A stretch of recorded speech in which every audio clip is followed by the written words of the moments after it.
How's it going, everybody? This is Rob Novakast back with another video for you guys. And with this video, I got another chapter read for,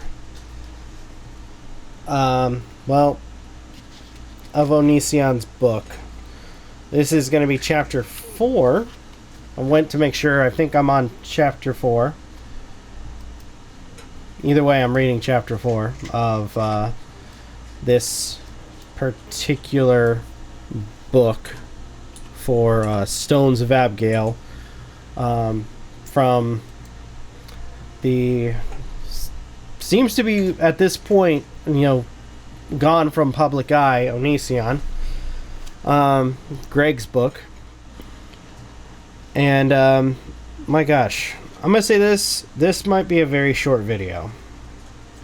And I say that because this chapter is only like 2 pages long. I don't know how and why.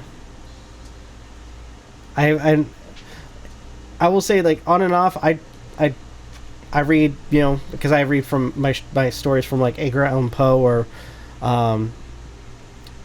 or H.P. Lovecraft, because they're excellent writers in terms of like their stories and poetry and so on.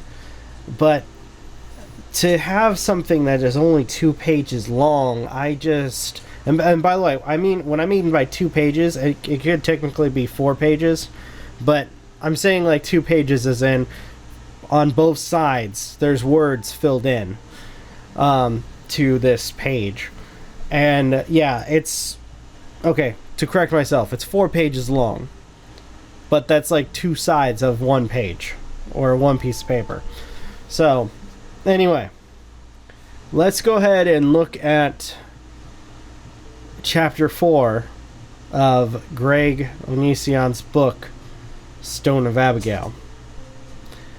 So, and I guess to kind of recap,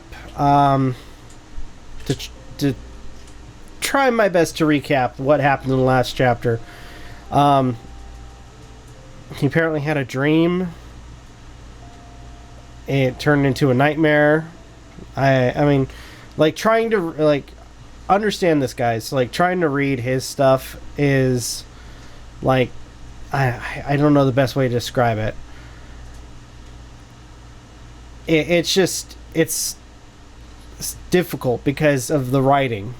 So, anyway, chapter 4. My suspension had been lifted, and I had just arrived back at Lakewood High. Approaching my history class, I could hear people snickering as they watched me walk by.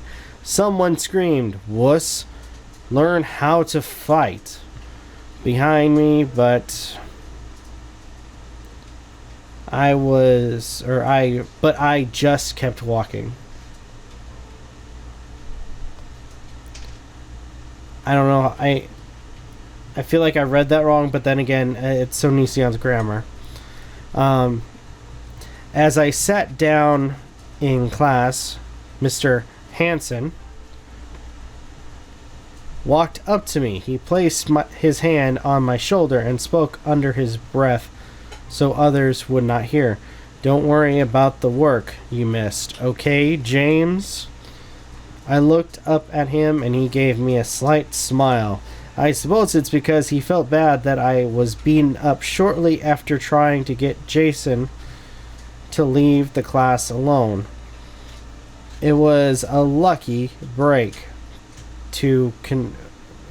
considering Mr. Hansen's class was one of the few I didn't stop by to see what work I would miss before beginning my suspension. Hold on. Mr. Hansen's class was one of the few I didn't stop by to see what work I would miss before beginning my suspension. I feel like that should have been broken into parts, but whatever. Alright, I approached the art trailer feeling panicked over what to expect. I hated that I said anything to Abby, that I overstepped my bounds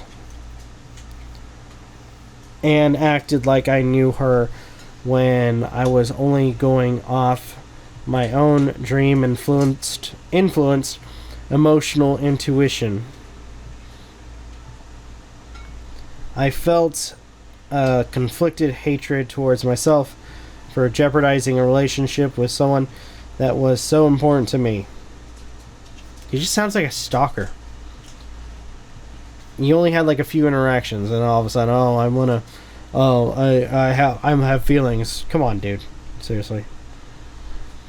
If she did give up on me, I could only blame myself. Opening the door, I could see Abby wasn't inside. Instead, there were just pieces of my bear sewn to pieces of her bear sitting on my desk. Wait, I think I read that right. Instead, there were just pieces of my bear sewn to pieces. Didn't she have like another object in the previous chapter? And I think it would have been better if it would have said sewn. Instead, there were just pieces of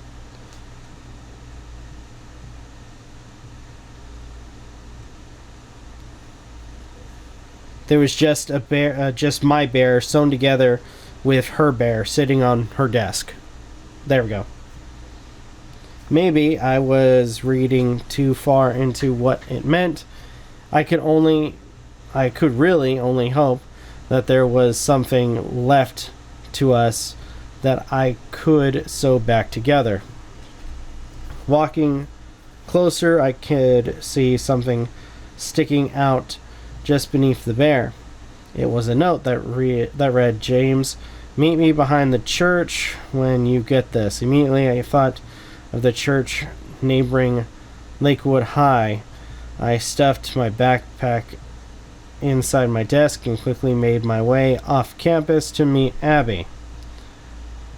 As I approached the church, there was a strong, forceful wind blowing behind me that made me feel as if I was being pushed to her by nature itself. Keep dreaming. Alright. I felt like a fool for thinking that. I'm far too unimportant for any significant force to consciously influence my life. I walked around the church only to hear Abby say loudly, "James." I turned to see her standing under an overhang that reached out from the church. I walked over to her and began to apologize for the letter, but she cut me off, saying, "Why did you write that to me?" I responded, "I wanted to separate myself from everyone else in your eyes. I wanted you to know I was trying to understand you." She interrupted. "How messed up do you think I am, James? How screwed do you think my life is exactly? Because if you had any social skills, you might know that saying to someone what you did is I'm not damaged goods, I'm not broken."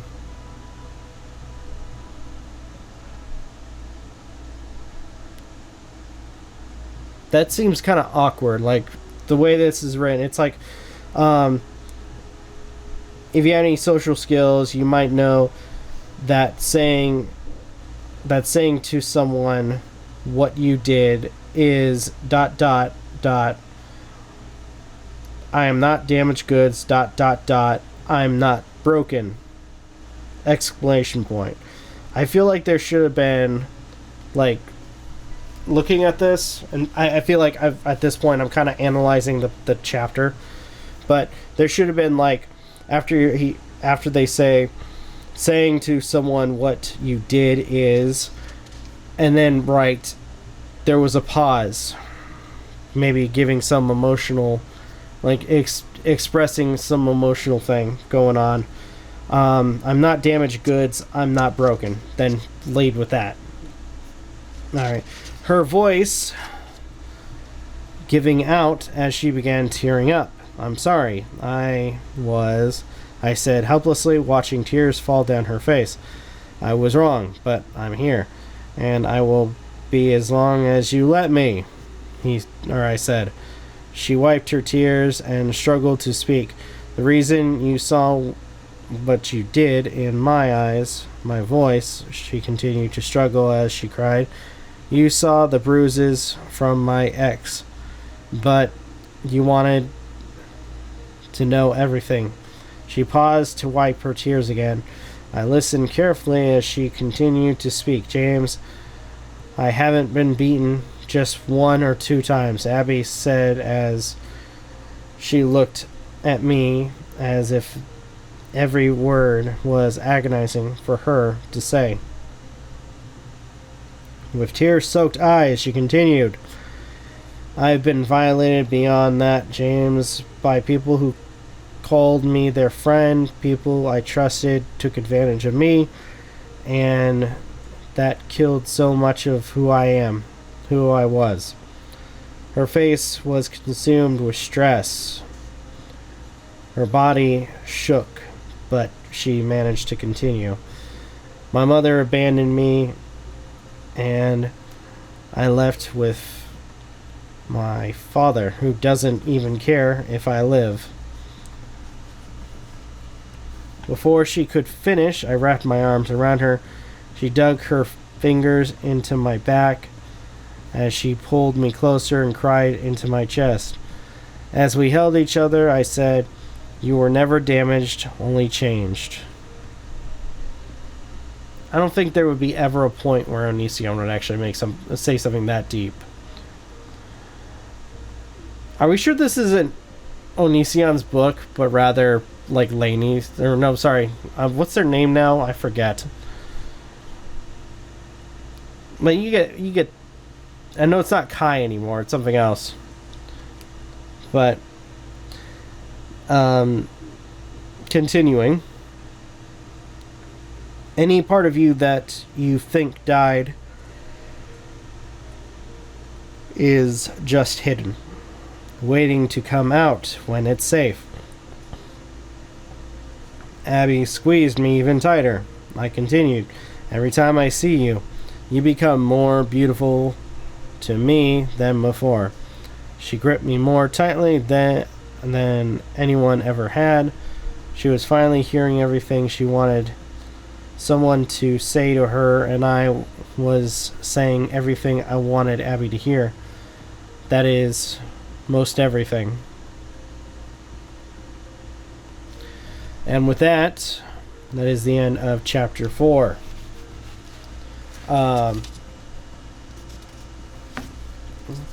Yeah, that was like a really, really short chapter.